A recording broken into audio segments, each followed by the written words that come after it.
예정된 특강 시작하도록 하겠습니다. 네, 오늘 여름방학 특강 두 번째 시간이고요. 웹툰 장르의 비밀, 미스테리 장르 특강으로 오늘 진행할 예정이고요. 네이버 웹툰 작가 이순기 작가님께서 지난 시간 로맨스 장르 특강에 이어서 오늘도 좋은 이야기 해주실 예정이고요. 지난 시간에 간단하게 소개했었는데 한 번 더 또 안 들어오셨던 학원님들 계실 것 같으니까 간단하게 소개를 해드리면서 시작하면 될 것 같습니다. 이승기 작가님께서는 메리지 블루스 그리고 모두 너였다 또 러브 로스팅 외에 다수의 작품들 연재 경력을 가지고 계신 네이버 웹툰 작가님이시고요. 지금 현재는 우리 세종사이버대학교 만화 애니메이션 학과와 같은 유전자를 나누고 있다고 할 수 있는 세종대학교 만화 애니메이션 텍 학과장 교수님으로 계십니다. 어, 그래서 오늘 뭐 미스테리 장르에 대해서 작가님만의 또 여러 가지 준비된 이야기 해주실 텐데요. 궁금한 점 있으면은 이제 강의 이후에 질문하는 시간이 준비되어 있으니까 그때 또 질문 준비해 놓으셨다가 질문해 주시면 또 친절하게 답변해 주실 예정입니다. 그러면은 오늘 웹툰 장르의 비밀 두 번째 시간 미스테리 장르에 대해서 강의 준비해 주신 이순기 작가님 소개해 드립니다. 박수로 환영해 주시면 감사하겠습니다. 네, 감사합니다. 네, 안녕하세요. 음, 승기입니다. 음. 네, 안녕하세요. 지난번에 좀 들으셨던 분들이 많이 계신가요? 어, 뭐 체크가 안 되긴 하는데 겹친 학우님도 계시고 네. 새로 많이 들어오신 것 같은데요, 또 새로운 학우님들께서 네, 장르가 또 많이 다르다 보니까 그럴 수 있죠. 그럴 수 있을 것 같아요. 알겠습니다. 그러면은 원래 미스테리 장르에 대해서 이야기를 할 때는 네, 로맨스 장르에 대한 설명을 할 때는 선막 구조를 기반으로 해서 스토리텔링에서 어떻게 설명하는가 라고 해서 이제 좀 설명 드렸던 것 같은데 미스테리 장르에서 할 때는 지난번에 들으셨던 분이 많이 있을 줄 알고 약간 선막을 좀 빼고 해야겠다는 생각을 했거든요. 그러니까 그걸 빼고 설명해도 충분히 많은 내용이 담길 것 같으니까 산막 구조는 마지막에 살짝 다룰 수 있으면 다루고 그 외에 미스테리 장르에 맞는 산막 구조 그 외에 미스테리 장르에서 어떤 것들이 중요한가 어떤 생각들을 해야 되는가 어떤 기획들로 만들어야 되는가 이런 것들을 캐릭터의 욕망이나 주제 뭐 안타고니스트 복선 그리고 또 기획 단계 이런 여러 가지 복합적인 이야기를 바탕으로 이야기를 해보도록 하겠습니다. 제가 화면 공유를 하겠습니다. 화면 잘 보이시나요? 네, 잘 보입니다.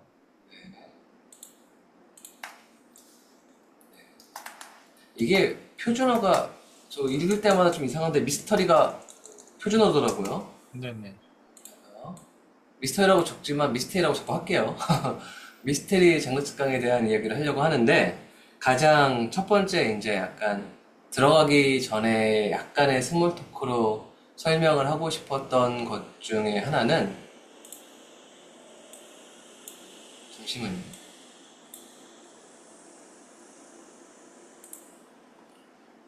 저 뭐 화면이 잠깐 뭐 하나가 안 떠가지고 잠시만요.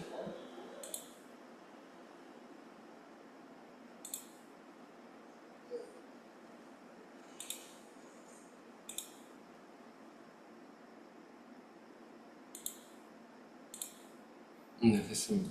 미스테리라는 장르는 기본적으로 진실, 뭐에 대해서 파고들고 헤쳐나가고 이것이 무엇이 정말인가에 대해서 드러내는 구조를 갖고 있는 장르라고 볼 수 있거든요. 그렇다면은 가장 첫 번째로 묻고 싶었던 기초적인 스몰 토크, 진실의 반대는 뭘까요? 진실의 반대말은 뭘까요? 지난번처럼 살짝 적어주세요. 거짓, 거짓, 거짓. 그리고요.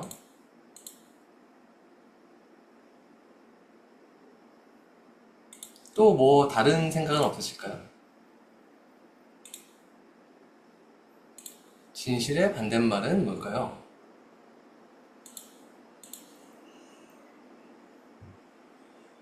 오명, 조작, 사기. 그리고 왜곡.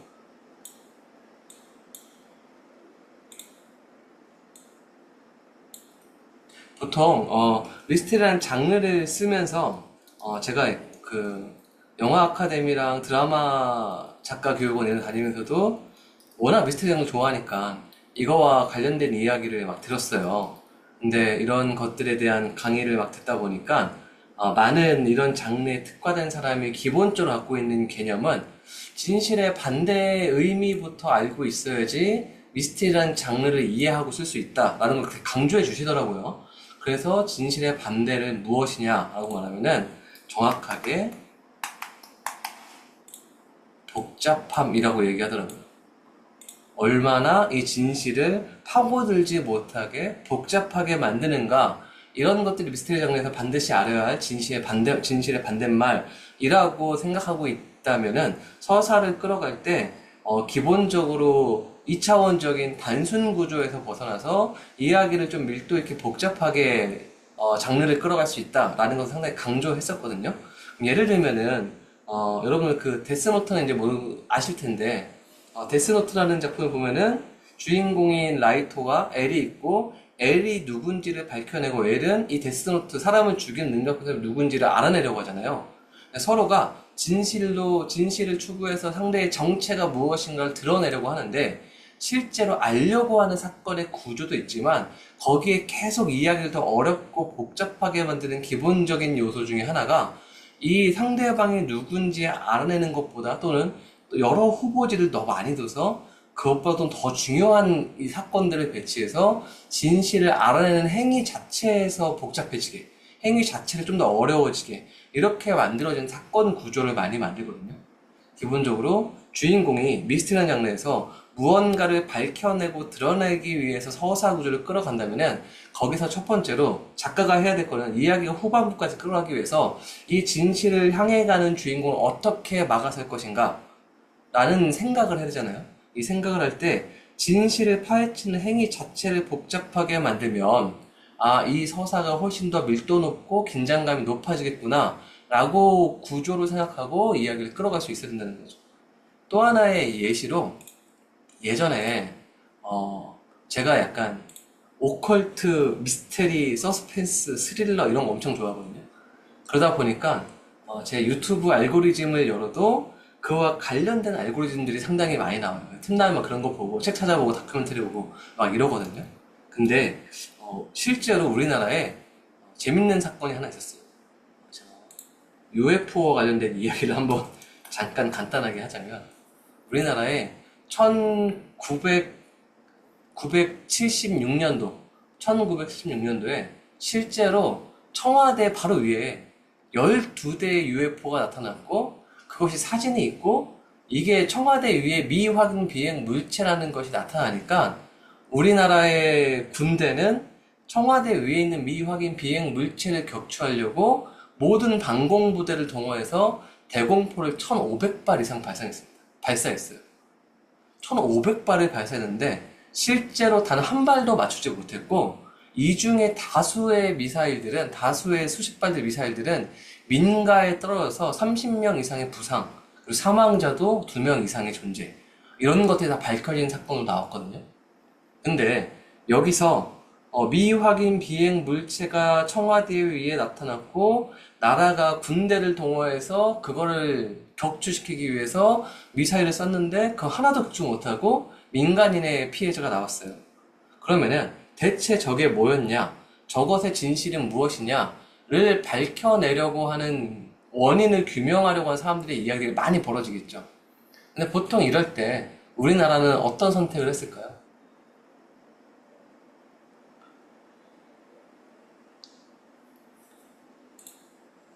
은폐. 이 사건의 진실은 후에 이렇게 정리가 되는데, 이 사건의 진실은 후에 밝혀내지 못하였다.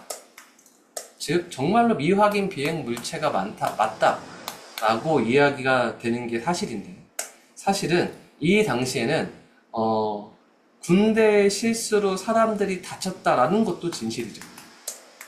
군대 발포로 민간인 피해 사상자와 피해자 발생했다. 이것도 사실이죠. 이거를 덮기 위한 가장 좋은 방법은 뭐였냐면은 우리나라가 많이 쓰는 법인 북한의 소행이었다. 북쪽의 소행이었다. 그런데 북쪽의 소행이었다는 근거가 없었어요. 전혀 없었어요. 근데 그와 관련된 복잡한 기사들, 그리고 북쪽의 소행이 어떻게 그렇게 만들어졌는지 다수의 추측글들로, 수많은 뉴스들로 이런 걸 덮기 시작한 거죠. 그렇게 되면은 사람들은 결국 군대, 나라의 실수로 민간인 사상자가 발생하였다라는 진실은 자연스럽게 없어지고, 아, 누군가의 소행이었고, 막으려고 했었고, 피치 못할 피해자가 나왔구나, 라는 이 진실이 아닌 거짓으로 복잡하게 흘러가게 몰아가게 되죠. 근데 정확한 거는 북의 소행인 거를 확실하게 단정 짓지도 못해요. 왜냐면 그러면은 북쪽과의 관계가 위험해지죠. 그러다 보니까 그렇게 추측되어진다라는 기사를 마치 사실인 것처럼 많이 나타나는 거예요. 그러면은 보는 사람도 진짜 북측의 소행이다라고 확신을 못해요. 근데 그런 것 같대요. 그러면서 복잡한 이야기가 이 사실을 접하는 많은 사람들한테 퍼져가기 시작합니다. 그러고 나면 무슨 일이 발생하냐? 진실을 밝혀내는 것이 더 이상 중요하지 않게 여겨져. 왜냐하면 수많은 가십거리들이 진실을 밝혀내는 욕망을 덮어버리거든요. 그런 식의 이야기들로 미스테리를 복잡하게 만들어 놨었다고 칩시다.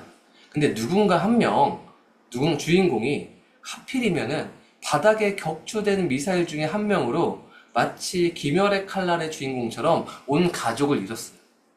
이 주인공은 이 진실을 밝혀내지 않고서는 더 이상 버틸 수 없는 상태로 강력한 욕망이 되었어요. 이 복잡함을 뚫고 UFO의 존재나 나라의 실수에 대한 진실을 밝혀내기 위해서 온 힘을 다해서 욕망하고 끌어가는 주인공. 이렇게 되면은 이 복잡함을 뚫어내고 복잡함 뒤에 넘어있는 복잡함이라는 것을 만들어내는 안타고니스트라는 가장 강력한 존재가 있겠죠. 그 안타고니스트까지 이겨내서 이 미스테리의 끝에 주인공의 욕망을 이뤄내는 주인공의 서사를 만들 수 있겠죠.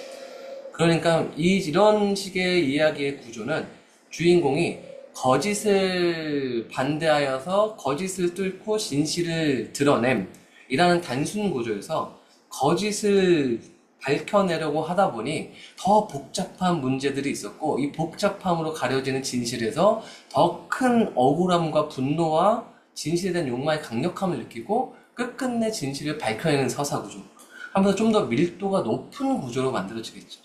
그래서 미스테리라는 장르를 하려면 가장 기초적으로 생각해야 될 첫 번째 요소가 진실의 반대가 거짓이 아니라 복잡함에 기반한다 라는 것을 이해하고 있는 게 엄청 중요한 포인트라고 생각을 합니다.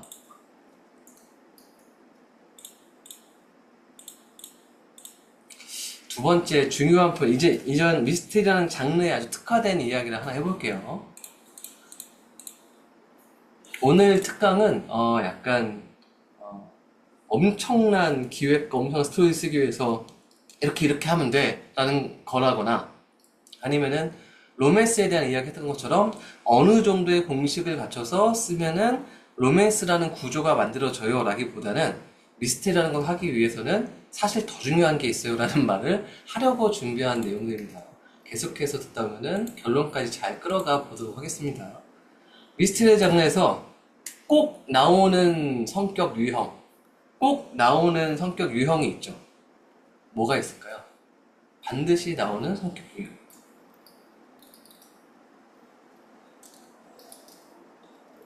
좀 더 나쁜 쪽으로 생각해 봅시다. 더 나쁜 쪽으로. 꼭 나오는 성격 유형.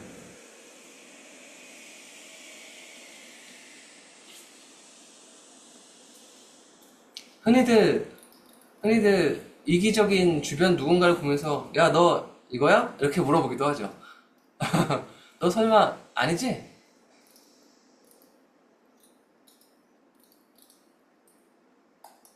그쵸. 사이코패스에 대한 이야기를 해보도록 할게요.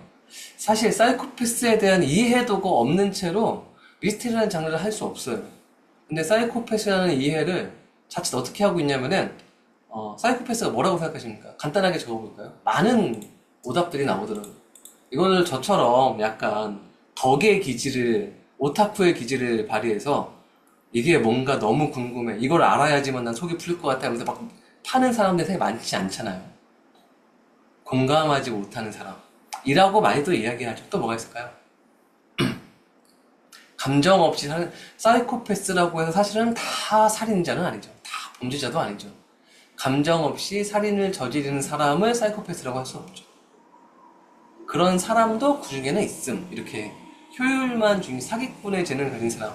이런 유형의 다 나쁜 사람들만 많이 나오네요. 요즘은 사이코패스 유형을 갖고 있는 주인공도 진짜 많아요. 감정이 결여된 사람.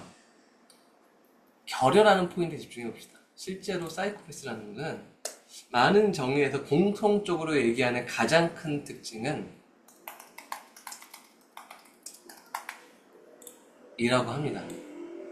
근데 이 양심이라는 것은 사람한테 엄청 중요한 것이어서 이 양심과 아주 깊이 있는 관계에 있는 포인트가 사람의 감정선 중에 엄청 중요한 감정선인 사랑과 동일시 여기서 해석해도 될 정도로 양심과 사랑은 비슷한 결로 심리 분석학적으로 쓰여진다라는 이야기도 있을 정도예요. 양심과 사랑이 아주 중요한 포인트인데 예를 들어서 이렇게 생각해 봅시다. 태어났을 때부터 단 한 번도 앞이 보이지 않는 사람이 있죠. 그런 장애를 갖고 태어난 사람들이 세상에는 존재하죠. 그런 사람들은 세상에서 무언가 봤을 때의 느낌을 어떻게 하냐면은 학습해서 알죠. 아, 본다는 게 이러한 경험이겠구나. 이러한 느낌이겠구나. 라는 것을 학습해서 알죠. 똑같이 태어났을 때부터 양심이라는 것이, 사랑이라는 것이 결여돼서 태어난 사람이 있다고 칩시다. 그러면은 내가 어떠한 행동을 해서 누군가 다쳤을 때 미안해하는 마음, 이것도 양심이죠.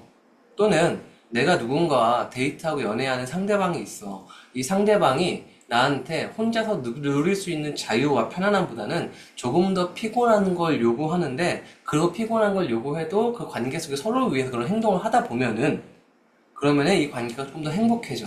이건 뭐냐면 서로가 관계 속에서 행복해지기 위해, 사랑을 유지하기 위해서 약간의 희생, 그리고 그런 것을 지키기 위한 양심에 대한 가치관의 선택이라는 것이 필요하죠. 근데 이게 아예 없이 태어났어요. 이러한 가치관이 아예 태어날 때부터 없이 태어났기 때문에 누군가가 같이 지내기 위해서 내가 무언가를 희생해야 돼. 또는 누군가를 다치게 하는 것은 잘못이야. 누군가를 다치게 하면 그 사람한테 미안함이라는 감정을 양심에 기반해서 느껴야만 해. 이런 모두한 감정선을 학습을 통해서 아는 거죠. 그렇다면은 요 전제 조건까지 이해를 했다면은 사람한테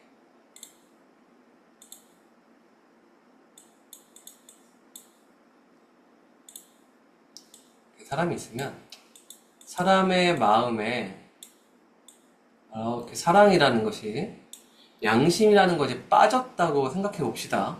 그러면은 사람이 사실 살아갈 때 많은 사람들이 이야기하기는 뭔가 지금 많은 사람이 이야기, 뭐 관계, 친구들과 가족과 또는 나중에 나의 애인과 또는 혹여는 뭐 요즘은 결혼율이 정말 바닥을 치고 있긴 하지만 결혼을 한다면은 나의 자식과 자녀와 이런 사랑 속에서, 가족과의 행복 속에서 또는 관계 속에서, 행복 속에서 무언가의 충족감과 욕망을 추구하며 살아가는 것이 많은 사람들의 가치관 중에 하나인데 그것이 빠졌다고 칩시다. 그것이 결여되었다고 생각합시다. 그렇다면은 삶의 욕망, 삶을 살아가는 목적은 어떤 게 남을까요? 양심이 결여되었다면 삶을 살아가는 욕망은 어떤 게 남을까요?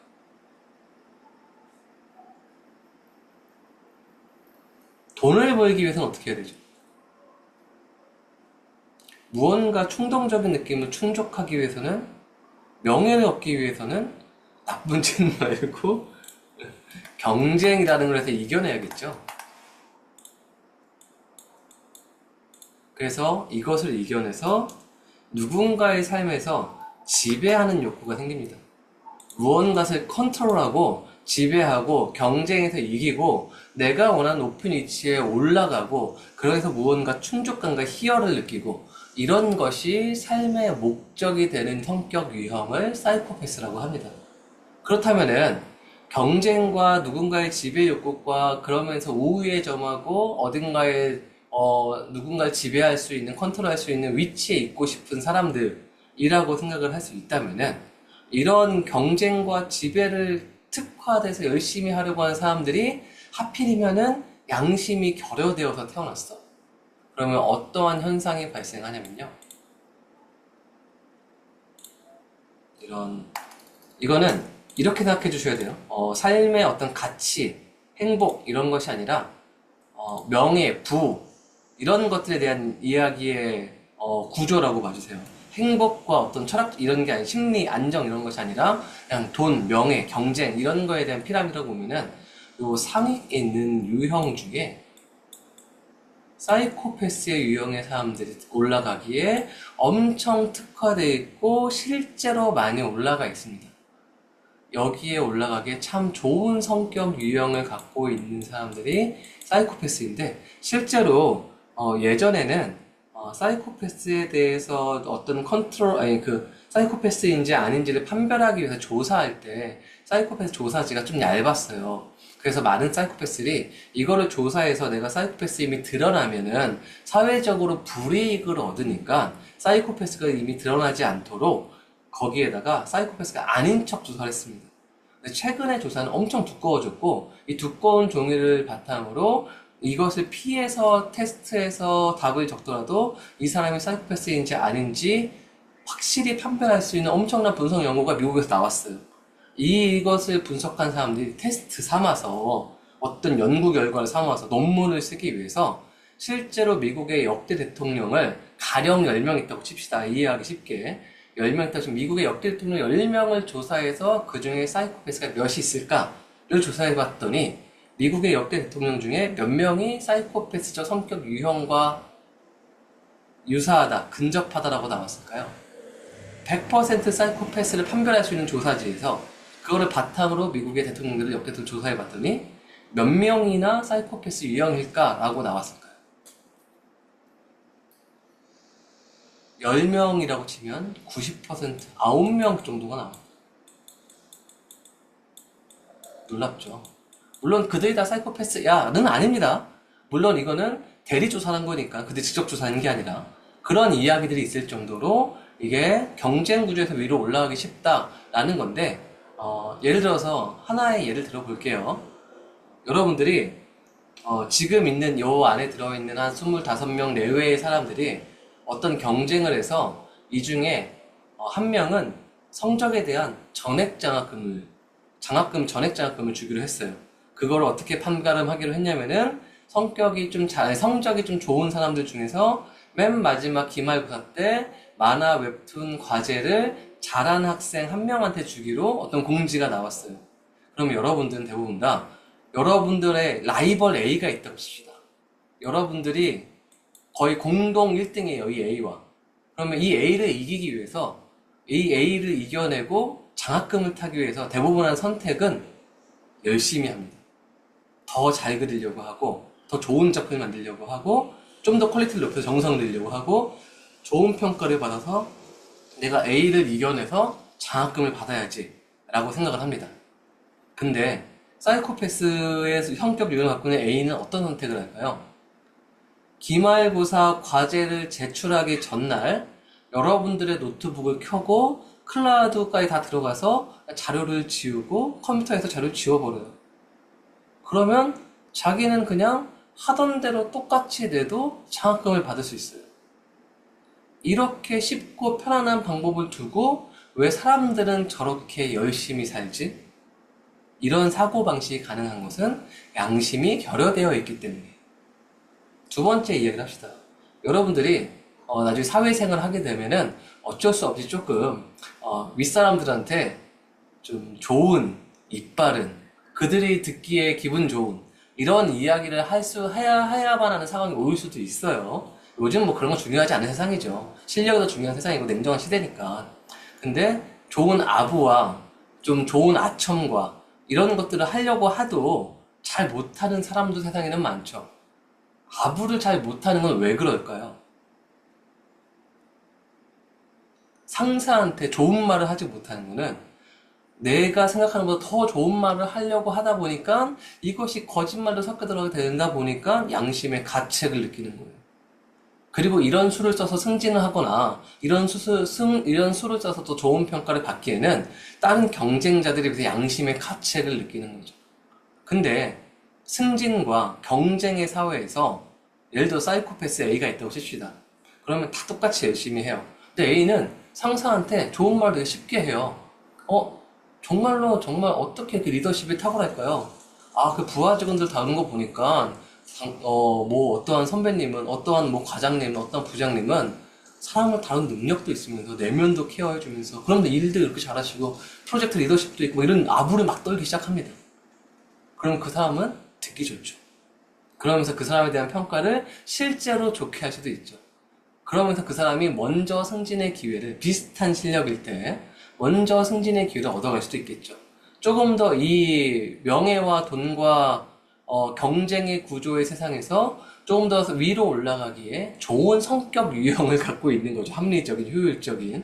왜냐면은 양심의 가책을 느끼지 못하니까. 두 번째 유형을 해봅시다. 실제로 사이코패스들을 조사해 보니까 요 중간 계층에 있는 직업 중에서 이건 절대 오해하면 안 됩니다. 뭐냐면은 학교 선생님, 유치원 선생님, 그다음 대학교 교사, 종교의 어떤 목사님, 스님 이런 식의 계층의 사이코패스들이 선호하는 직업군이에요. 그들이 뭐 교회 목사님이 대학 선생 교수가 고등학교 선생님이 다 사이코패스야 절대 아닙니다. 절대 그들이 사이코패스가 아니라 그 사이코패스의 성격 유형을 갖고 있는 사람들이 좋아하고 선호하는 직업이 그런 종류의 직업들이에요. 왜 그럴까요?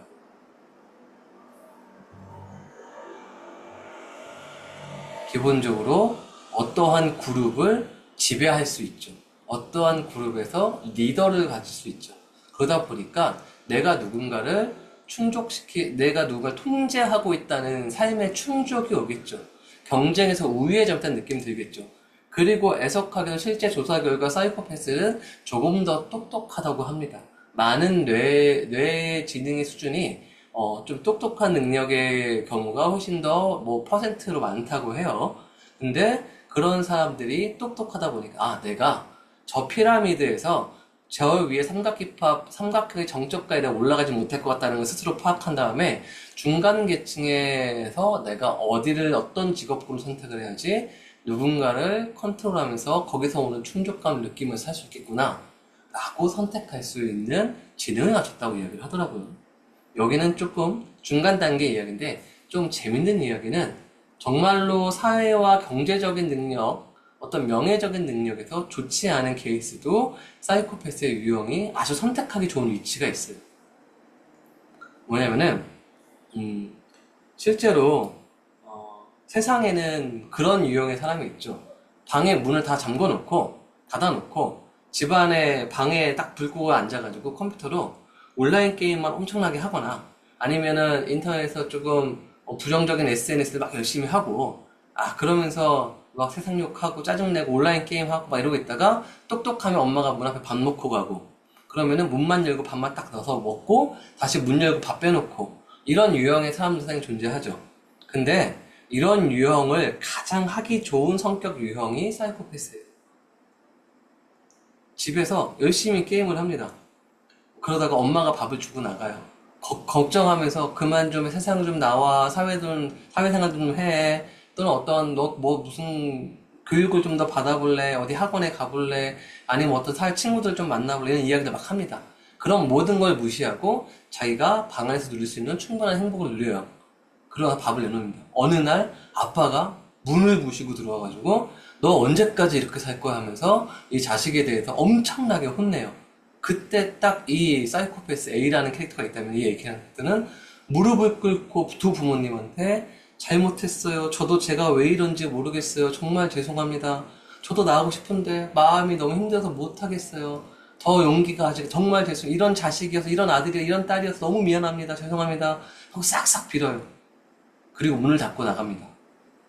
그러고 나면은 다시 아무렇지 않은 척 컴퓨터 앞에 앉아서 게임을 하면서 이런 생각을 하죠.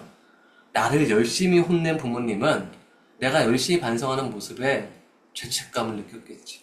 나 미안하다고 생각했겠지. 그러면은 다음에 잠겨있는 이 문 앞에 놓인 밥이 조금 더 맛있는 밥이 놓여 있겠구나. 자기만의 방식으로 나는 이 집을 컨트롤하고 있어. 라고 생각을 하는 거죠. 그렇기 때문에 그 유형을 하기에 아주 적합한 성격 유형을 사이코패스의 성격 유형이라고도 합니다. 자, 그런데 좀 다른 이야기를 가봅시다. 실제로 사이코패스는 언제 알 수 있을까요? 몇 살 때쯤 알 수 있을까요?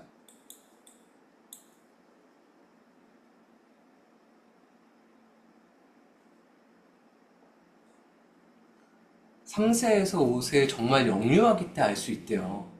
근데 요즘 세상에서의 그 부모님들은 내 자식이 사이코패스임을 알았어요. 그러면 어떻게 할까요? 열심히 교육시키고 열심히 사회화를 시키죠. 그러면서 양심이라는 걸 학습시키고 학교의 규칙이라는 걸 학칙이라는 걸 학습시키고 사회의 법을 학습시키고 관계를 학습시키죠. 그래서 실제로 사이코패스 성격 유형을 갖고 태어나도 사이코패스임이 전혀 드러나지 않고 세상을 잘 살아가는 사람들이 정말로 많이 있습니다. 근데 이게 어느 정도냐면은 예를 들어서 여러분들이 한 반에 한 30명 있는 요즘 그거보다 더 적다고도 하더라고요. 초등학교 6년을 살았어요. 그러면은 6학년 동안 180명 정도의 사람을 만났겠죠. 한 반에 30명 있다고 치면은. 그러면은 이 30명의 한 반에서 사이코패스 성격 유형을 갖고 있는 사람이 30명 중에 몇 명이나 있었을까요?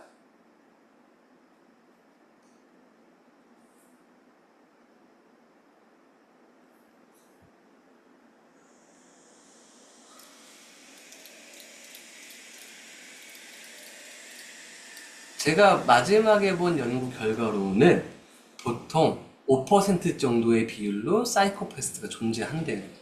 그러면 한 명 내지 두 명이겠죠. 여러분들이 초등학교 6년, 그 다음에 중고등학교 6년, 도합 12년을 하면서 약 20명 정도 사이코패스와 함께 생활을 하면서 성인이 된 거죠. 근데 사이코패스임을 못 느끼죠. 이미 학습을 많이 받고 자라기 때문에. 그래서 사이코패스임을 성격을 갖고 태어나도 5% 이하라고 하는데 5% 내외라고 하는데 태어나도 학습되어져서 잘 사회 구성으로 살아가는 사람도 많기 때문에 사이코패스는 연쇄살인마야, 사이코패스는 범죄자야, 사이코패스는 나쁜 사람이야 라고 분류해서는 안 되죠. 사이코패스 성격 유형을 갖고 있지만 사회적으로 잘 지내는 사람도 많으니까. 이런 말을 하고 다음 예시를 하기에는 약간 그렇긴 한데 재밌는 이야기들이 나오죠. 그렇긴 한데 미국의 한 소시오패스라는 차이는 제가 그 내용도 한 1시간에 그건 끝나고 한번 찾아보세요. 미국의 한 교도소를 바탕으로 이 범죄자 중에 사이코패스가 몇 명 있는가를 조사해 봤어요. 교도소에 1000명이 있다면 100명이라고 칩시다. 이해하기 쉽게. 100명 중에 사이코패스 몇 명이었을까요? 전체 한 교도소의 20%가 사이코패스였대요. 그러면은 이 중에 사람의 생명을 앗아간 살인자를 모아서 다시 100명을 만들었어요. 살인자 100명 중에 사이코패스가 몇 명이었을까요? 이거는 4에서 50%였대요.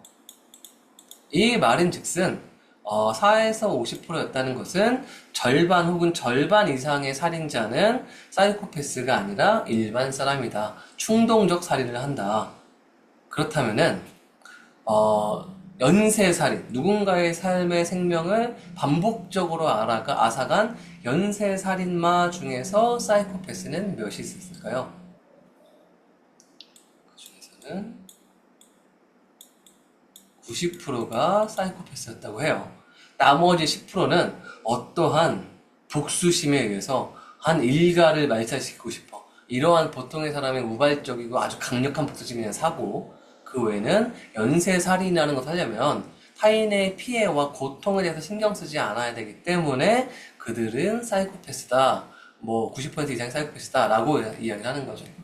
사이코패스 이야기를 중에 마지막 재밌는 예시 하나, 이런 이야기 길게 하는 게 미스테리 장르를 잘 쓰기 위해서 제가 맨 마지막에 도착지까지 가려고 하는 결론과 다 밀접한 이야기들입니다.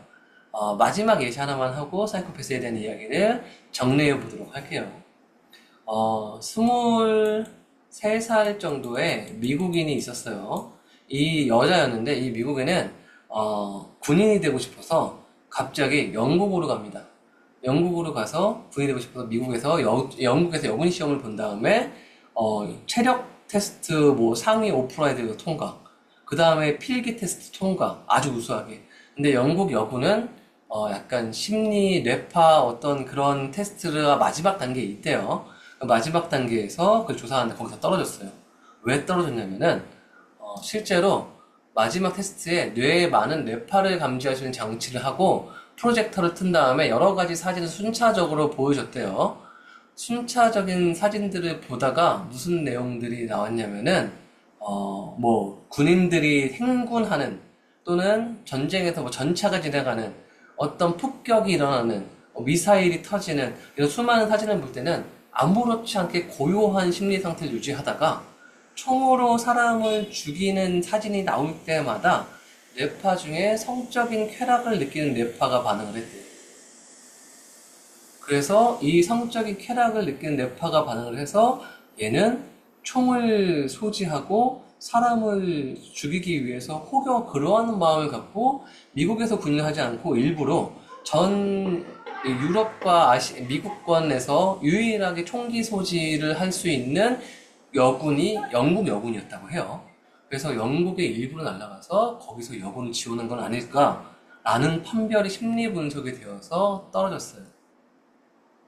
그러면은 총을 가지고 타인을 죽일 때 어떠한 섹슈얼적인 쾌감을 느끼는 사람이 거기서 여군 시험에 떨어지고 다시 미국으로 돌아갑니다. 그리고 이 정보가 미국 군인한테도 공유가 되었어요.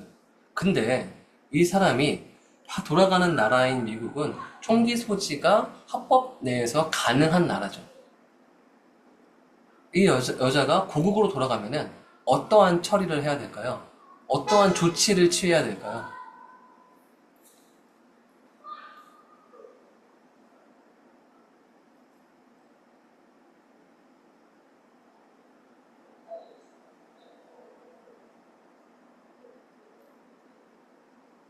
사실 아무것도 할 수 없죠. 그것도 할 수 없죠. 관찰도 못하죠. 왜냐하면 사생활 침해니까. 아직 무언가 범죄를 저지르지 않았으니까. 범죄를 저지를지도 몰라서 감시하고 안 돼 라고 할 수 없죠. 보통의 시민한테는. 그래서 실제로 무언가를 할 수 없었다고 합니다. 근데 이러한 아이러니한 상황들이 재밌다고 표현하기엔 조금 더 조심스럽긴 한데 컨텐츠의 요소로 생각하면은 아주 흥미로운 요소가 되죠. 아주 미스테리한 요소가 되죠. 아주 스릴러에 적합한 요소가 되죠. 이런 것들을 바탕으로 생각을 해본다면 미스테리 속에서 이런 캐릭터를 어떻게 녹여낼까 생각을 하게 되죠.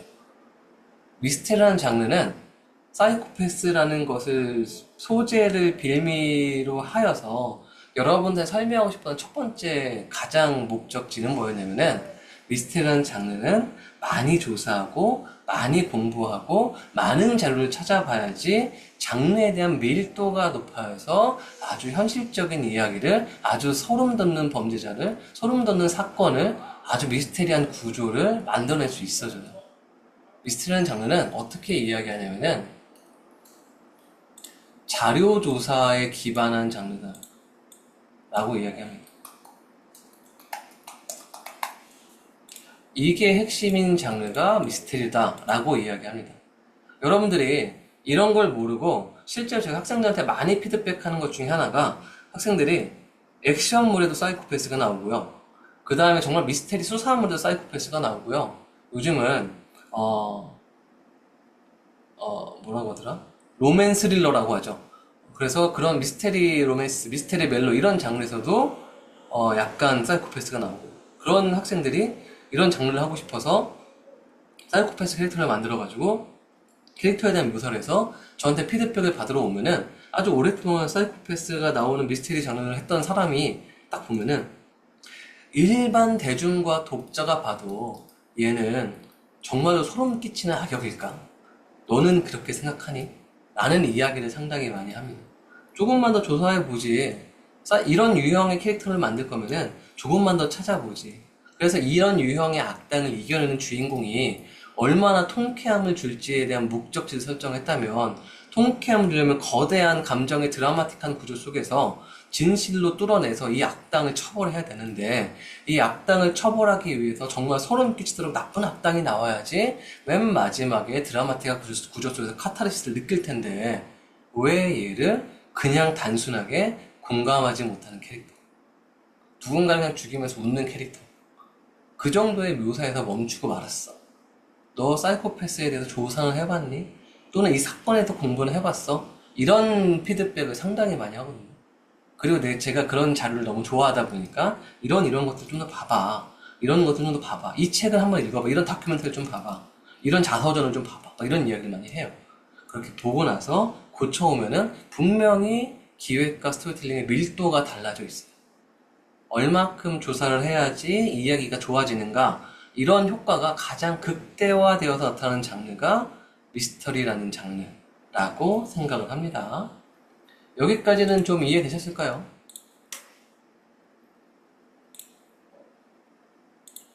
네.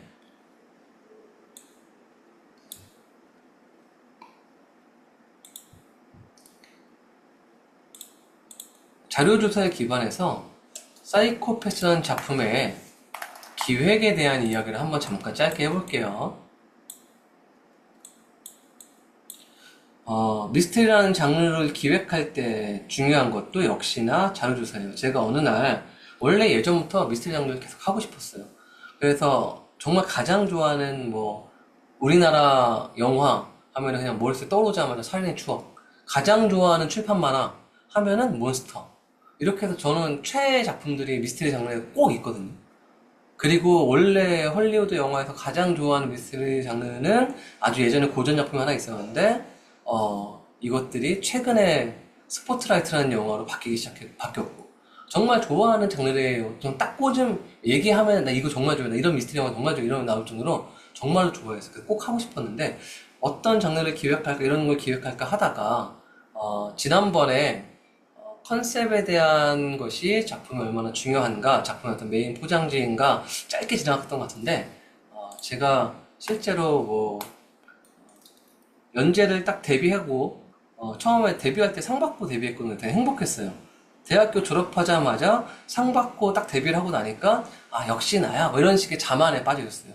그때 막 야구 만화 그리고 글러브 한 땀 이렇게 막 데뷔했었는데, 끝나자마자 바로 슬럼프가 와서 학습 만화를 했을 때, 갑자기 학습 만화를 막 하다가, 나 연재작 투고 다 실패하다가, 그때 제가 이 얘기를, 소재 교수님 혹시 제가 지난 로맨스 장르특한테 이 얘기를 했었나요? 학습 만화하고 슬럼프가 이런 얘기를? 자세하게는 안 하셨던 것 같은데. 네. 이것도 어차피 짧게 하고 메인 이야기가 있으니까요. 그렇게 해서 약간 차기작을 연재를 못 시키고 학습 만화를 하고 있을 때, 갑자기 제가 정말 좋아했었던 마이클 잭슨이라는 가수가, 여러분들한테는 조금 이제 너무 옛날 가수니까, 마이클 잭슨 가수 죽었어요. 근데 얘가 죽기 전에는 막 욕먹다가 죽고 나니까 팝의 황제가 죽고 전 세계 추모 공연이 일어나고 많은 좋은 팝의 황제에 대한 기사들이 막 나오는 거예요. 욕하는 사람이 다 사라지고. 그때 생각했던 게, 내가 미스테리 장르를 원래 하고 싶었는데 사람이 누군가 죽고 나면 욕을 안 하는구나. 이렇게 죽으면은 마이클 잭슨에 대한 죽음의 슬픔이 너무나 크지만, 이런 죽음의 사건이 벌어지면은 팝의 황제로 기억에 남게 되도록 누군가 위기에 빠진 마이클 잭슨이 자살하려고 할 때 갑자기 나타나서 당신의 죽음을 내가 설계해 줄게. 너 지금 그렇게 죽으면은 개죽음 되고, 내가 이렇게 설계한 대로 너가 죽으면은 너는 팝의 황제로 기억될 거야. 라고 제안한 사람이 있었던 건 아닐까라는 생각이 스쳐간 거예요. 그러다 보니까 약간 설계자와 킬러가 합쳐진 게 죽음 설계자죠. 이런 것들에 대해서 설계와 킬러에 대한 것들을 막 조사하기 시작했어요. 그러면서 갑자기 회사가 전화가 와죠. 이 작가님 요즘 뭐 하십니까? 그때 제가 요즘 마이클 잭슨 죽은 거 혹시 기억하세요? 이러면서 이야기를 한 거죠. 죽음 설계자에 대한 컨셉으로 미스테리 멜로 작품 하나 기획하고 있습니다. 죽음을 설계하는 직업인데 마지막 의뢰인이 자기가 사랑하는 사람이에요. 사랑하는 사람이 자신의 죽음을 설계해달라는 요청이 와요. 막 이런 얘기를 이런 기획을 했다고 이야기를 하니까 그때가 슬럼프를 벗어나면서 차기작 연재로 넘어갔던 시기였어요. 이것도 제가 원래 관심 있었던 것 내에서 막 조사를 하다 보니까 이런 기획이 나와서 그때부터 미스터리 조금 더 했던 것 같아요. 그러다가 어느 날 갑자기 제가 하고 있는 소속된 에이전시 회사에서 저는 제담이라는 매니지먼트 회사 소속인데 거기에 매니지먼트 받고 있는데 거기서 그냥 단편 3부작을 했으면 좋겠다고 제안이 와요. 너는 원래 지금 돈 되는 만화 하려고 애쓰고 있는데 네가 진짜 좋아하는 거는 어둡고 슬픈 이야기잖아. 그러면서 세상에 대해서 어떤 비판을 하고 정의를 구하는 이야기도 정말 좋아. 담당편이랑 친구예요. 너 그런 거 할 수 있게 단편 3부작 고려 빠방하게 해가지고 멋지게 한번 만들어봐 제안이 온 거예요. 근데 그때 제가 진짜 하고 싶었던 이야기가 때마침 있었던 게 어느 날 갑자기 다큐멘터리, 제가 평소에 다큐멘터리 좀 좋아합니다. 그냥 자연 다큐 말고 미스테리한 사건을 다루는 다큐멘터리 정말 좋아해요. 준비를 했는데 어느 날 갑자기 아시아에서 어떠한 동굴이에요. 이렇게 요 구조는 제가 추가해 설정한 건데 동굴에 아무튼 세계 부자들이 모입니다. 제가 이 다큐멘터리 기반으로 추가 설정한 기획에서는 동굴의 위층에는 이만큼을 통로로 틀어서 VIP들의 객석이 있어요. 그리고 요 밑에는 졸부들의 관객석이 있어요. 그리고 동굴의 이 내부에는 링 위에 실제로 다큐멘터리에서 14세 이하의 소년을 링 위에 올리고 둘이 싸우게 하더라고요.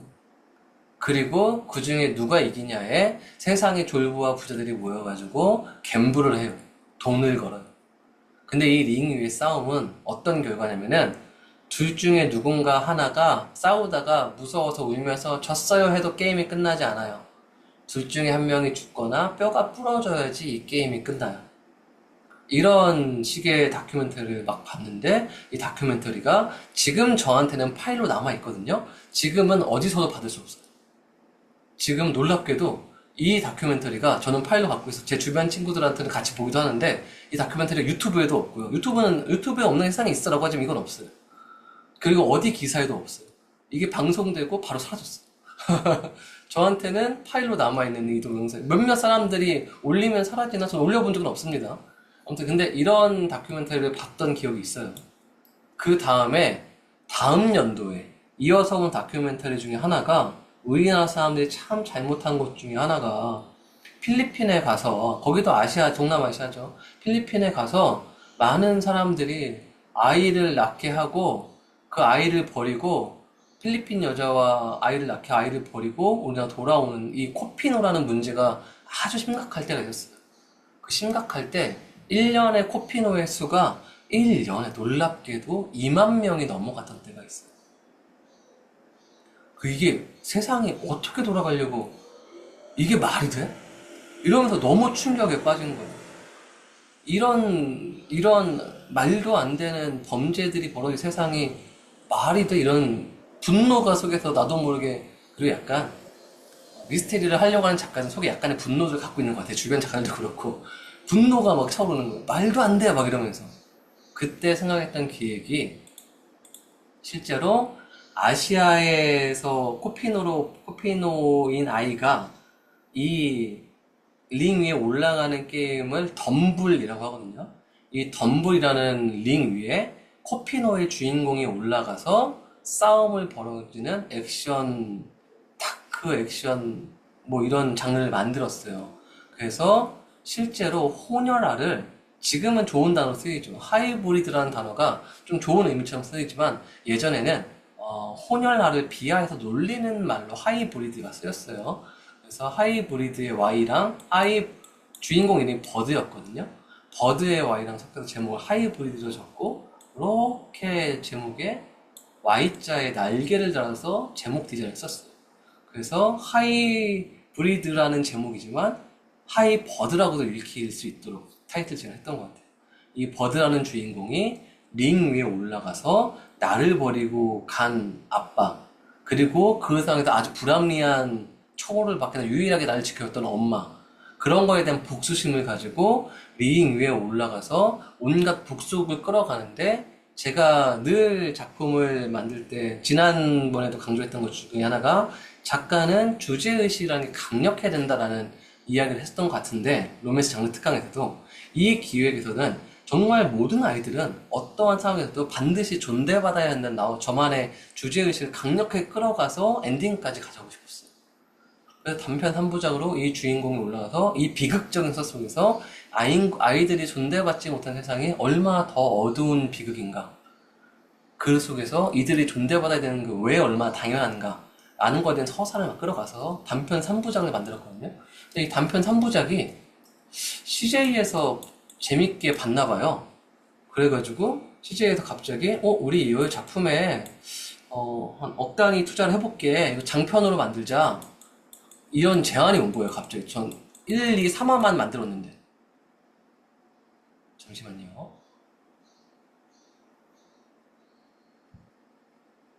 됐다. 장편화를 하자고 해서 갑자기 투자를 했다는 이야기를 제 목소리 잘 들리시죠? 컴퓨터 잠깐 멈췄어서. 잘 들리시나요? 네. 그래가지고 50화짜리 장편화 제안이 왔는데 속으로 생각했어요. 왜냐면 액션이라는 장르는 여러분도 타겟층 분석을 잘해야 되는 게 액션이라는 장르는 주인공의 나이가 미국 소년 만화를 일본 소년 만화를 제외하고 우리나라 웹툰에서는 액션 장르의 최소 나이는 10대 후반이에요. 왜냐면 그렇지 않으면 안 봐요. 주인공한테 감정이입을 못하고요. 타겟층은 예를 들어서 10대 후반, 20대 초반들이 액션 장르를 많이 보는데 그런 타겟층이 정말로 10살, 8살 소년한테 감정이입 잘 못하죠. 상황이 안타까움을 느끼지만.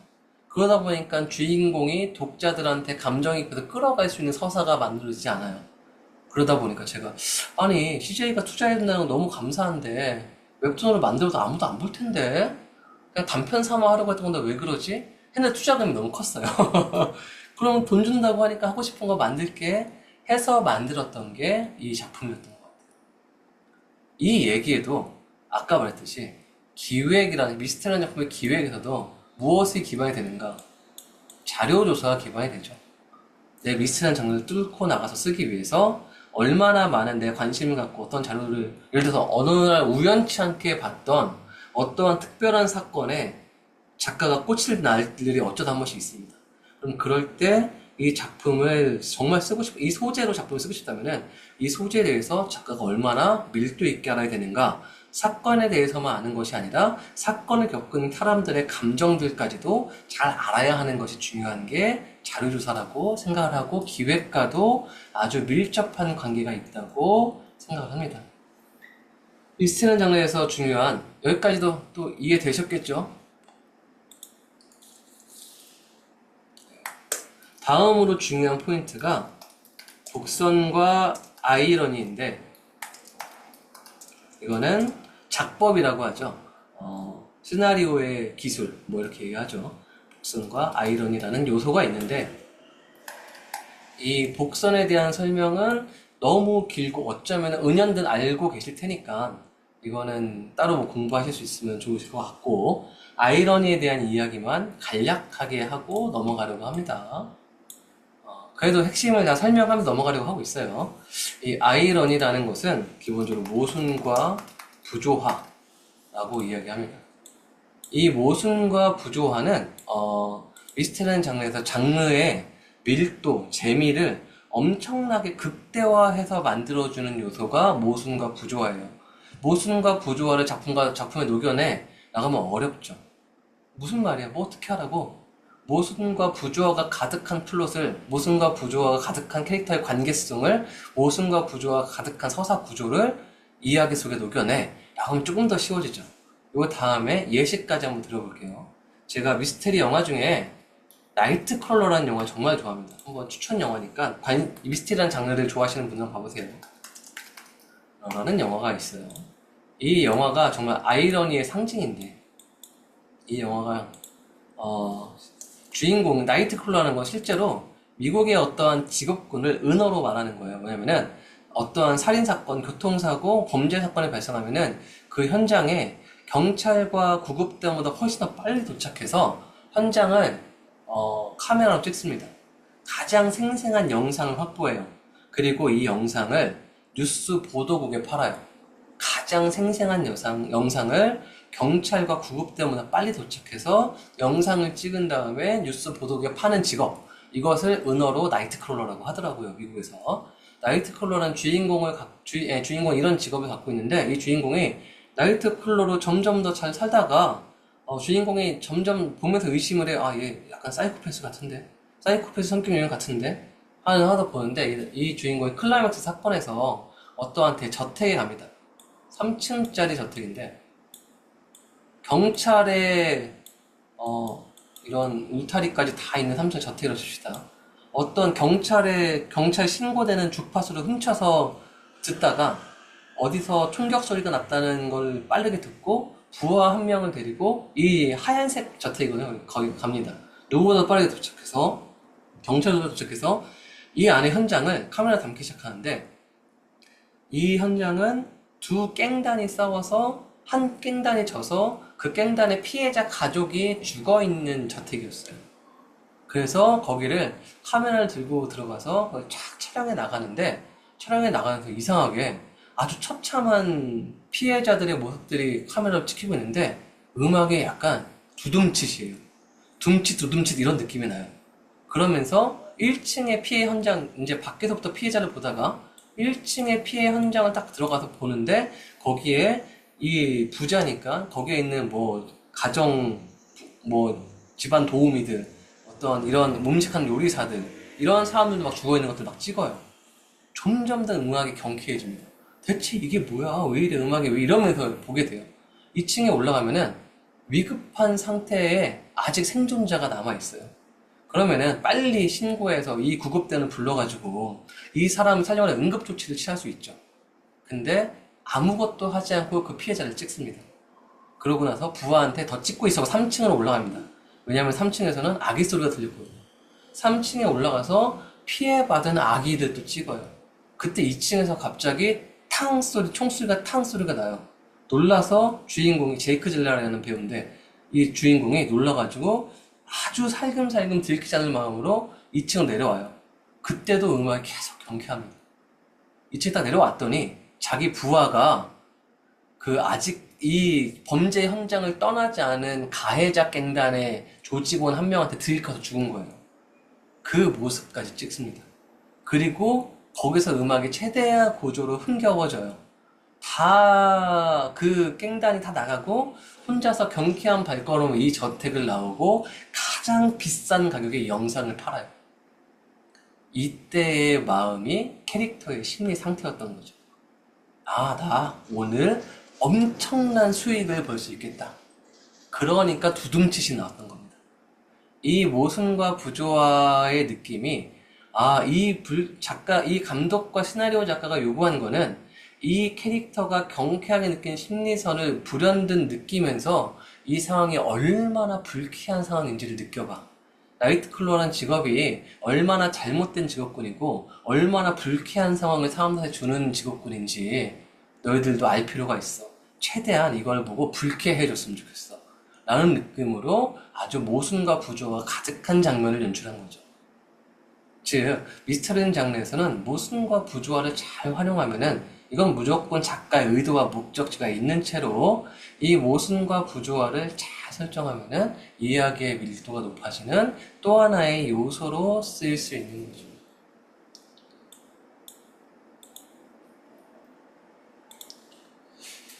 제가 아까 하이브리드라는 작품을 했었다고 했잖아요. 그 작품을 하다 보면은 그 작품에 한 20화쯤의 구간에서 이 링 위에 주인공 버드와 상대편 마르코라는 소년이 싸울 때가 있어요. 이 에피소드를 쓰면서 최대한 모순과 부조화를 이 에피소드 내에서 내가 온님을 내가 좀 녹여내봐야겠다. 이 상황이 얼마나 세상에 있으면 안 될 상황인지를 좀 풀어내고 싶다라는 마음으로 이 구간을 만들었거든요. 근데 주인공 버드라는 아이는 아까 설명했듯이 버려진 코피노부, 유일한 엄마, 그 다음에 불합리한 조치, 처우를 당하는 엄마, 그 상황에서 이렇게 버리고 난 아빠에 대한 복수심, 엄마를 돕고 가족을 지키고 복수를 하려면은 돈이 필요해서 이 링에 올라간 그런 불쌍한 아이. 근데 여기 있는 마르코라는 아이는 실제로 필리핀에 가서 그 아이를 버리고 오는 가장 많은 나라 1위가 한국이고 2위가 아르헨티나였어요. 아르헨티나와 이 호녀라인 마르코라는 애가 있어요. 이 마르코라는 애는 어떤 직업을 갖고 있냐면은 실제로 조금 조심스러운 이야기니까 이거는 실제로 다큐멘터리에 나왔던 내용입니다. 그러니까 그냥 사례 정도로 들어주세요. 불쾌함을 좀 덜 느꼈으면 좋겠어요. 실제로 아르헨티나 배 어선이 근처의 바다에 오면은 이 바다까지 가는 내륙에서 바다까지 가는 보트가 있어요. 여기에 여성을 실어 나르는 보트에 이 보트의 운전을 누가 하냐면은 호녀라로 버려진 소년들이 합니다. 이런 일을 하고 있던 캐릭터가 제가 작품에 마르코라는 캐릭터가 이런 아이로 등장을 시킨 거죠. 그러면서 보트를 통해서 사람들을 나르면서 온갖 당하지 않아야 될 불쾌한 처우들을 다 받아요. 그리고 나서 이 일을 끝내고 수익을 벌어서 자기가 지내고 있는 고아원으로 가면서 이 마르코라는 아이는 가장 서글픈 일은 힘겹게 번 돈이라도 빵집에 가서 바게트 빵을 사가지고 이것을 물에 불려서 끓여서 죽처럼 하면은 자기 고아원에 있는 총동생들이 배불리는 알겠지만 먹고 생존해낼 수 있어요. 근데 고아원까지 빵을 사 돌아가는 길에 버려진 다른 아이들을 봅니다. 근데 못 데려가요. 왜냐면은 더 데려갔다간 우리 고아원에 있는 나의 형제들도 죽을 수 있으니까. 그래서 그걸 무시하고 슬픈 마음 꾹 눌러가면서 이런 일을 했던 애가 더 이상은 누군가가 어린 동생들이 어린 버려진 소년들이 죽어가는 걸 더 이상은 못 보겠어라는 마음으로 이 덤블이라는 링 위에 올라와서 싸움을 벌입니다.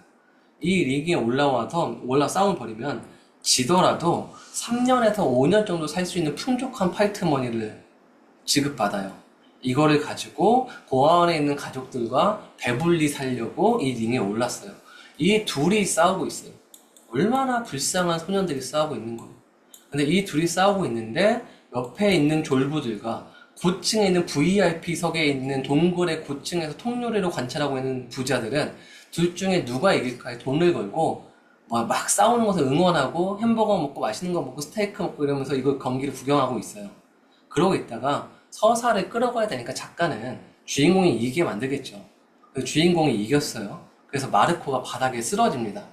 바닥에 쓰러졌을 때 이 내부 동굴의 요 밑에 쪽에 있는 졸부들이 쓰러져 있는 마르코와 승리를 눈앞에 둔 주인공 버드 이상을 보고 조금씩 외치기 시작해요. 킬, 킬, 죽여, 죽여 막 이런 걸 외쳐요. 수많은 어른들이 이 경기에 이겼다고 죽이라는 것을 이 동굴이 크게 울릴 정도로 죽이라고 소리치고 있고 주인공은 쓰러진 마르코를 보고 서 있으면서 갑자기 죽이라고 소리치는 어른들을 쭉 돌아봅니다. 그리고 나서 비웃듯이 피식 웃은 다음에 마르코 옆에 웅크리고 앉아가지고 새끼발가락 하나를 뽀각하고 부러뜨려요. 뼈가 부러진 건 맞죠? 그렇기 때문에 주인공의 승리하면서 게임이 끝나요. 룰에 맞춰서 게임을 끝냈으니까. 게임이 끝나자마자 이 승리한 주인공을 향해서 온갖 오물이 던져져서 뒤집어 쓰게 됩니다. 주인공이 온갖 승리자임에도 불구하고 온갖 햄버거 먹던 거, 음식 먹던 거, 음료수 먹던 거 다 뒤집어 쓰고 욕을 먹으면서 퇴장하는 장면이 아주 멀리서 보여주는 풀샷으로 연출을 했던 것 같아요.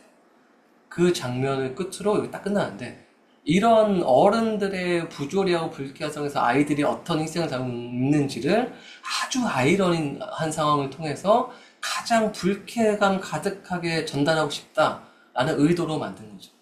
미스테리한 장르의 심리적 밀도, 보는 사람의 밀도, 심리적인 어떠한 느낌을 얼만큼 극대화시키기 위해서는 이렇게 극대화시키기 위해서는 모순과 부조화를 좀 적극적으로 활용해야겠다 라고 정말 애를 쓴 구간이었던 것 같아요.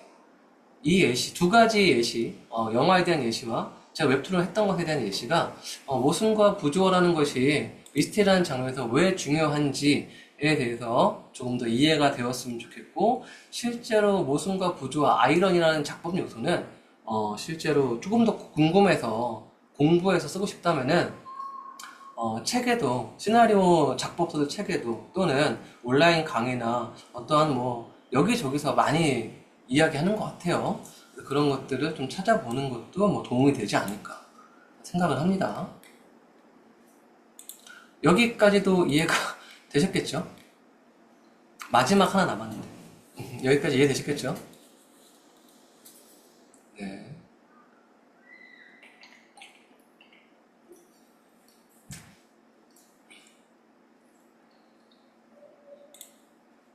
미스테리는 장르 특강을 할 때,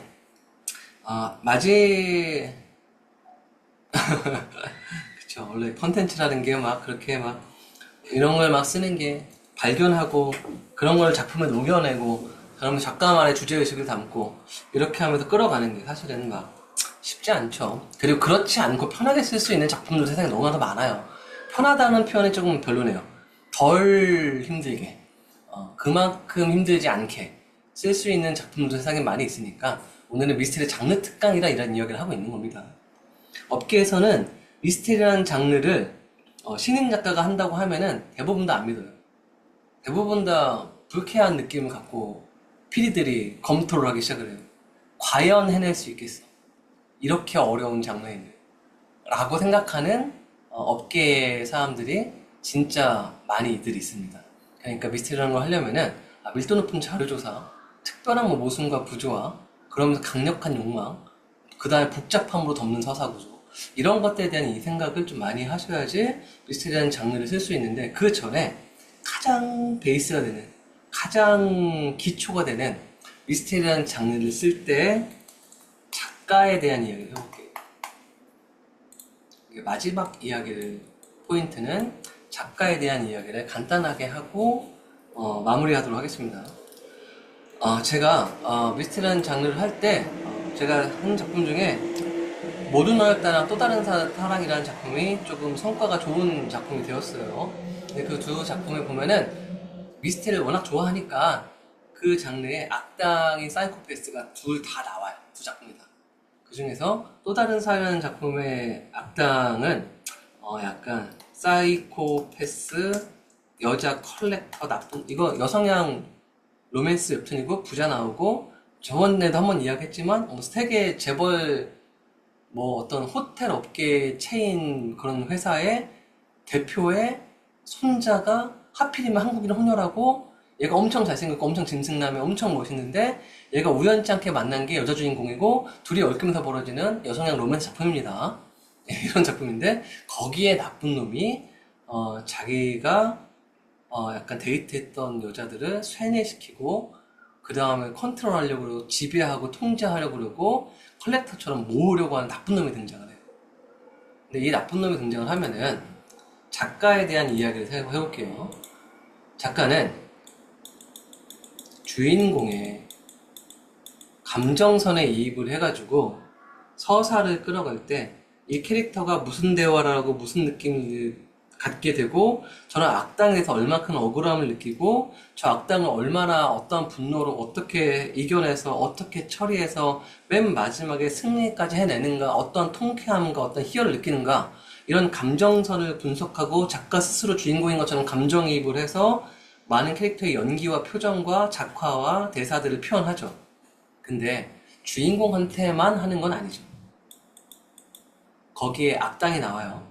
그러면은 악당도 마치 제3자가 대신 써주는 게 아니잖아요. 주인공이 그 악당을 그리고 그 악당을 설정하고 그 악당의 대사를 써야겠죠. 그러면은 어떤 생각을 해야 되냐면은 이 연쇄살인마 사이코패스가 무슨 생각을 할까? 이 사이코패스가 어떻게 살아갈까? 어떤 마음으로 살아갈까? 이 사이코패스는 사람을 죽일 때 어떤 표정을 지을까? 이 사이코패스가 예를 들어서 누군가를 등 뒤에서 칼로 찔렀어. 그럼 찔렀을 때 천천히 밀어 넣을까? 밀어넣고 나면 어떤 특별한 행동을 취할까? 이 소리를 어떻게 느낄까? 그러면 무슨 표정을 지을까? 그 다음에 이 죽어가는 사람을 보면서 어떠한 감정을 느낄까? 그 감정선을 갖고 어떠한 충족감을 느끼길래 무슨 표정을 짓고 무슨 대사를 하고 무슨 행동을 하고 그 다음에 이 공간 살인의 현장을 어떠한 마음을 가지고 자신이 들키지 않으려고 완벽 범죄자인 것처럼 여기를 수습하고 깔끔하게 만들어 놓고 사체를 어떻게 수습하고 이걸 어떻게 처리하고 처리하면서 무슨 감정과 무슨 마음이 들까를 작가는 계속 생각해야 되죠. 작품이 완결될 때까지, 그 캐릭터가 나올 때까지. 그렇게 하다 보면은 대부분 다 미스테리라는 작품을 하면은 정말로 많은 선배 작가들이 저한테 많이 했었던 미스테리 작가하는 작가들이 좀 많지 않기 때문에 너 미스테리 해? 아 선배님 저도 미스테리 했습니다 뭐 이러면서 괜히 끈끈한 서로를 애처롭게 보는 이런 마음으로 좀 친해졌었거든요. 근데 그런 형들이 저한테 많이 했던 이야기가 조심해 이런 말 정말 많이 했어요. 너무 작품의 성패와 상관없다고, 작품의 성공 여부와 상관없다고 칩시다. 작품을 쓸 때 기억할 때는 작가가 작품을 잘 만들기 위해서 좋은 표현과 좋은 작화와 좋은 대사를 쓰기 위해서 애를 쓰죠. 열심히 하죠.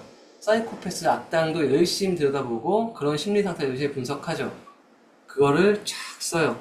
나쁜 사람이 된 거죠. 다 하고 나면은 악역의 역할에, 악역의 마음에, 악역의 심리에 깊게 들어갔다가 나오게 돼요.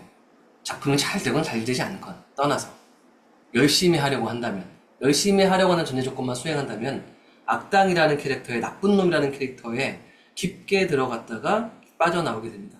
그러고 나면은 약간 마음이 정말 뭐 그 악역을 연기한 배우처럼 정신이 특별히 안 좋아진다 이게 아니라 마음이 좀 되게 별로예요. 뭐 그렇게 막 그 정신적으로 헤어나지 이런 건 아니에요. 그런 캐릭터의 심리 상태 그런 것들 느끼는 작가들도 있긴 하겠죠. 근데 모든 사람이 그렇지 않은 거죠.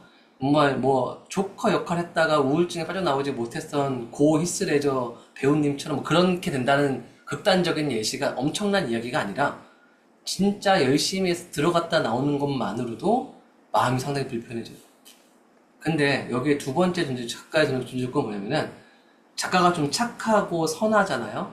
그러면은 나쁜 캐릭터를 깊이 있게 묘사하지 못해요. 죄책감이 들어서. 그리고 그 나쁜 게 싫어서.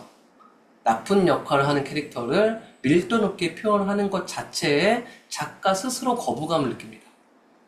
그러다 보니까 낙역을 제대로 표현하기 어려워하는 학생들이 정말로 많아요. 너 이런 장르 할 거면 네가 좀 더 나빠져야 돼. 나쁜 마음으로 애를 표현해야지 나쁜 애가 나오지. 이 캐릭터를 표현할 때 한정해서 나빠져야 돼. 왜 그래? 이런 식의 피드백 어떻게 나빠져야 되고 더 나쁜 캐릭터 표현하기 위해서 어디까지 심리를 들어가야 되고 어떤 조서가 필요하고 그러면 캐릭터의 표정과 말투와 대사가 다 바뀔 거야. 이런 식의 피드백들을 해주거든요. 그런 걸 하고 나면 힘들어해요. 학생들도 그런 걸 해봤다는 경험 자체로도 힘들어 하더라고요. 정말로 미스테리를 하고 싶어. 난 진짜로 나쁜 놈을 만들어내고 걔를 정의구현하듯이 처단하는 이야기를 만들 거야. 그러려면은 들어갔다가 나와야 돼. 그게 들어가는 것 자체 첫 번째 허들.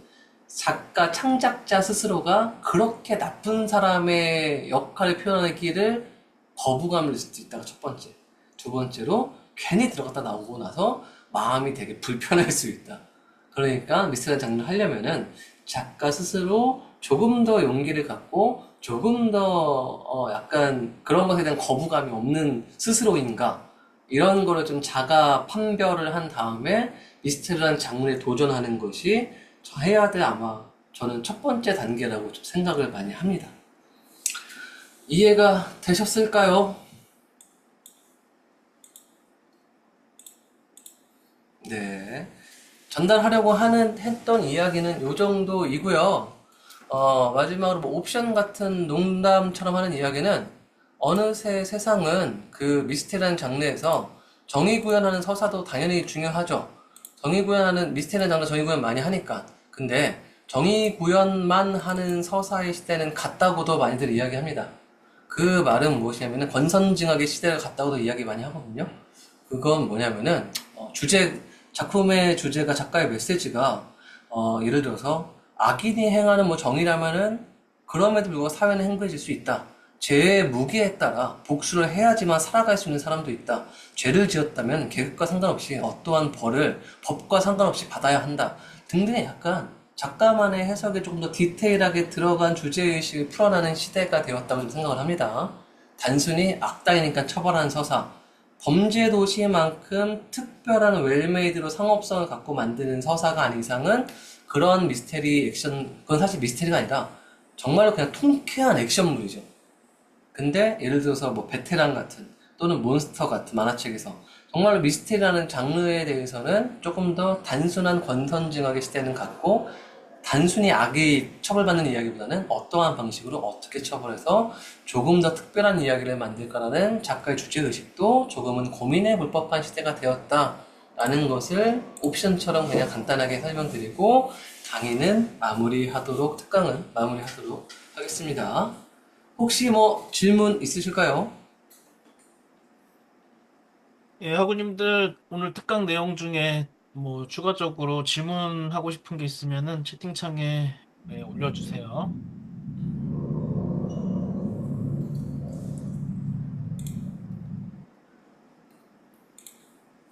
오늘도 약간 그 음, 1시간 15분, 네, 20분 내에 끝내려고 약간 눈 가린 경주마처럼 쭉 가다 보니까. 너무 정확하게 잘 맞춰주셨는데요. 네.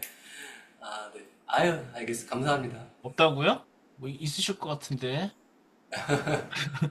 예, 혹여 있으면 예, 해주시고요. 미스테리 장르가 뭔가 더 질문할 게 많지 않을까요? 그리고 참고할 만한, 제가 이런 책을 음, 추천하면은 안 되는 책인데, 음, 약간 제가 좋아하는 책 중에 죽음 철학을 말하다라는 책이 있거든요. 죽음에 관련해서 사람이 어떻게 좀 깊이 있게 생각을 해야지 생명을 다루는 미스터리에 대해서 좀 공부를 할 수 있는가. 이런 책 좋아하고요.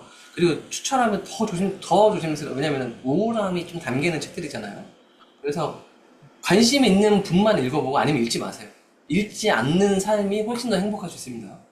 그냥 장르를 공부하고 싶다면 추천하는 것 중에 하나가 악의 일기라는 책이 있어요. 그게 베스트셀러가 절대 되면 안 되는 책인데 베스트셀러가 되었죠. 사이코패스라는 사람이 어떠한 마음으로 범죄를 저지르는지 자서전을 낸 책이 악의 일기라는 책이에요. 뭐 등등 뭐 여러 가지 인터뷰 그리고 범죄자들의 인터뷰, 범죄자의 다큐멘터리 뭐 이런 것들 보면 당연히 좋고요. 그리고 미스터리 장르는 북선이라는 것이 엄청나게 중요한 장르라고 설명드렸던 것처럼 정말 좋은 제가 아까 정말 좋아하는 만화책 몬스터라고 했잖아요. 몬스터라는 만화책은 약간 만화 웹툰을 통틀어서 미스터리 장르 중에 저의 마음속에서는 1등이라고 생각하거든요. 그거는 뭐 제가 시작부터 끝까지 한 10번은 보지 않았나. 복선을 분석하고 싶어서. 좋아하는 작품을 여러 번 보면서 분석해서 구조를 생각하는 것도 많은 도움이 됩니다. 아이, 훌륭하신 분이네요.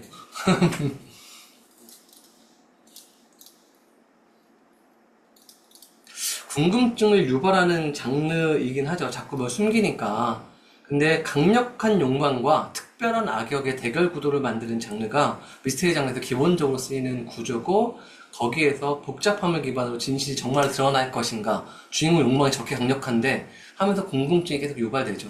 그리고 복선이라는 것이 되게 중요하다고 했는데 복선이라는 걸 조금씩 깔기 시작하면은 궁금증이 훨씬 더 유발되죠. 근데 궁금증을 유발하고 복선을 까는 거는 서사 구조에서 개연성을 높이기 위한 필수 구조이지 그것이 가장 중요한 요소는 아닙니다. 기본기라고 생각해요.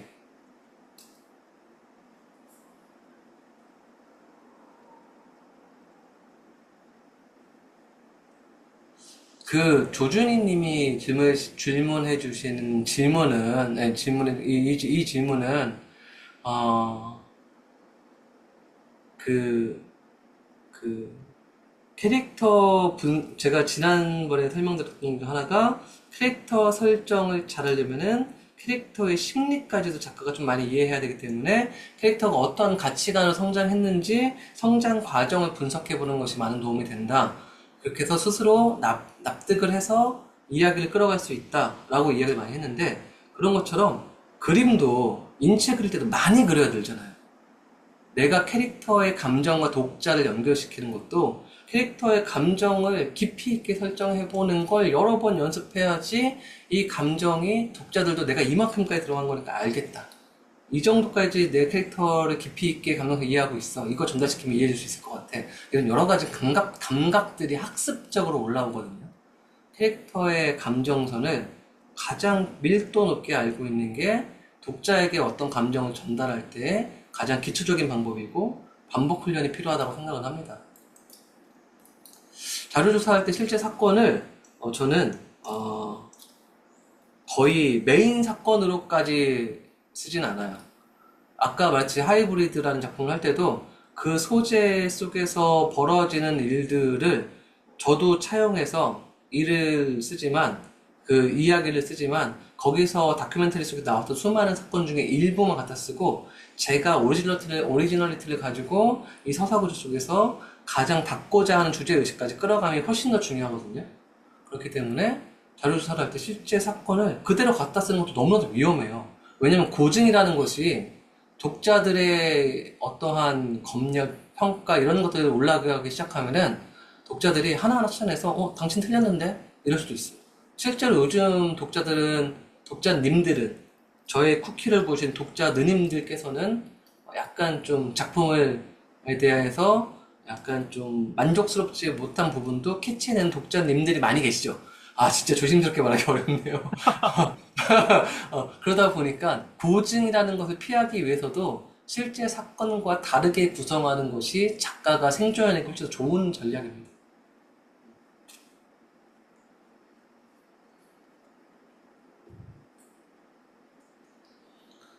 미스테리 작품에서 가장 마음에 드는 악역은 요한이라고 있습니다. 요한. 제가 가장 좋아하는 대표 악역, 요한. 더 크게 쓰고 싶네요. 한번 봐보세요. 얘가 왜 그렇게까지 미스테리에서 악역으로 참 적합한가.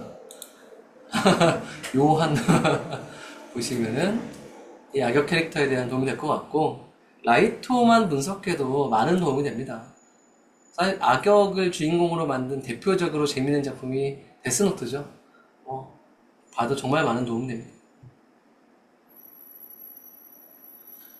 그리고 싸움 독학이라는 웹툰도 물론 지금 방만사에 대한 여러 가지 논란이 세상에서 벌어지고 있으니까 그 창작 집단에 대한 이야기는 전혀 아니에요. 그냥 개인적인 느낌으로 한 80화까지는 사이코패스 악역 미스테리한 구조 액션물에도 불구하고 그걸 참 체계적으로 밀도 높게 잘 쓴 좋은 작품을 생각하면 정말 재밌게 읽거든요. 그러다 보니까 그런 액션에 좀 라이트하게 악역과 미스테리 요소를 잘 녹여낸 라이트한 학교 폭력 일진물에 미스테리 요소를 잘 갖다 놓은 작품 하면 전 싸움 독학도 많이 예시를 많이 합니다.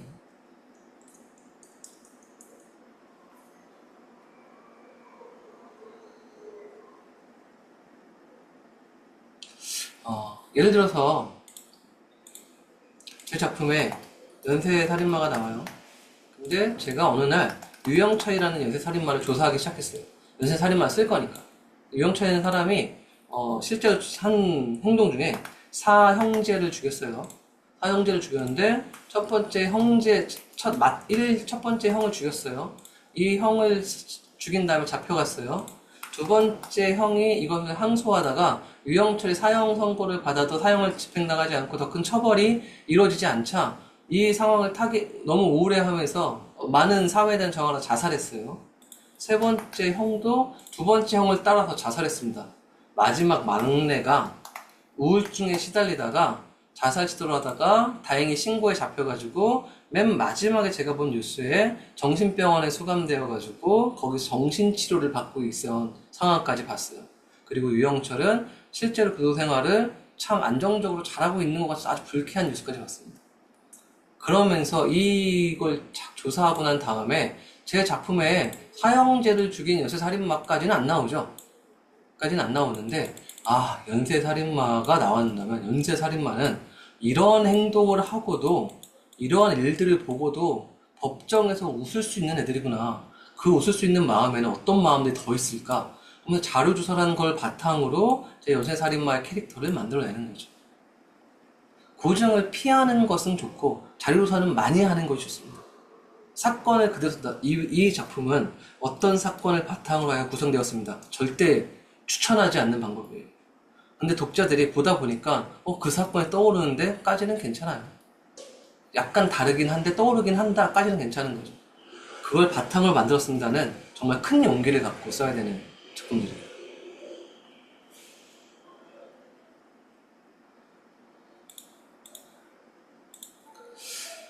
혹여 또 질문이 있지 않으시다면 마무리할까요? 네네네. 더 질문 없으실까요, 학원님들? 예? 아, 네네, 한번 보겠습니다. 마지막 질문으로 할게요, 그러면. 네.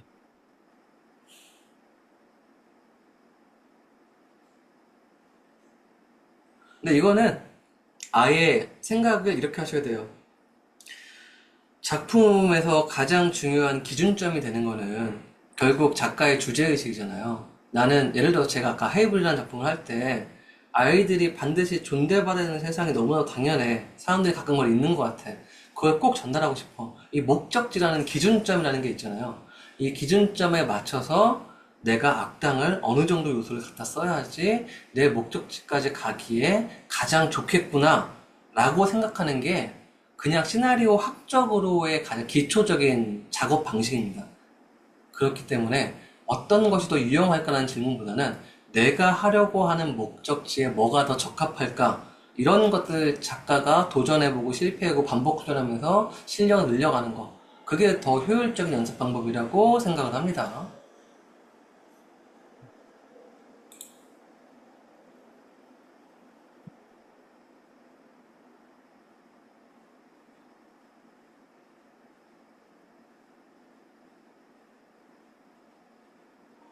어렵죠. 어렵습니다.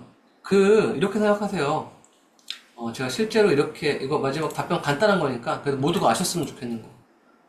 정말 제가 학생들한테 제가 강의할 때 진짜 많이 하는 말. 작품은 네 가지의 큰 대전제의 재미 요소를 있는 생각합니다. 그 중에 4분의 1이 작화예요. 그림 잘 그려지는 거 진짜 어렵죠. 그만큼 연출 잘하는 거 어렵습니다. 연출 공부 정말 저 연출을 너무 좋아해서 연출 공부 정말 오랫동안 하는 사람 지금도 연출 공부 정말 계속 하고 있을 정도로 영화 연출 기반의 연출 공부를 하는 걸 취미 삼아 좋아하는 사람 그만큼 연출 잘하는 거 너무나도 어려워요. 근데 여기에서 기획 잘하는 것도 얼마나 대중적인 능력을 갖추고 작가의 생각을 녹여내는 거 정말로 어려워요. 그 상태에서 당연히 시나리오, 스토리 쓰는 것도 어렵죠.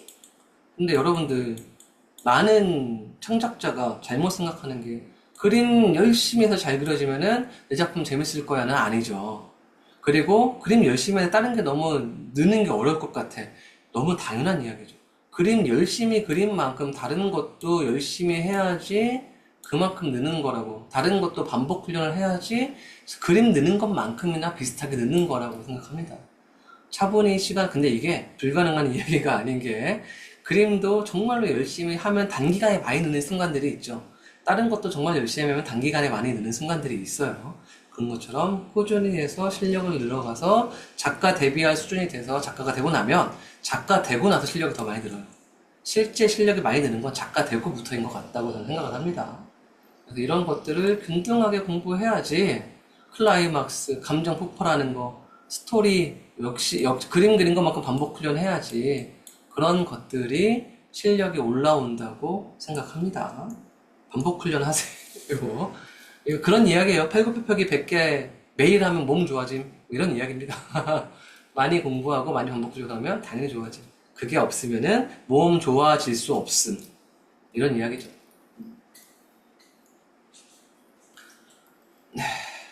그러면은 그래도 재밌게 질문도 많이 해주시고 잘 들어줘서 또 감사하고 두 번의 특강에 서재일 교수님께서 이렇게 초청해 주셔가지고 재밌게 강의할 수 있는 기회가 되어서 너무나 감사드리고 두 번의 특강은 이렇게 마무리하겠습니다.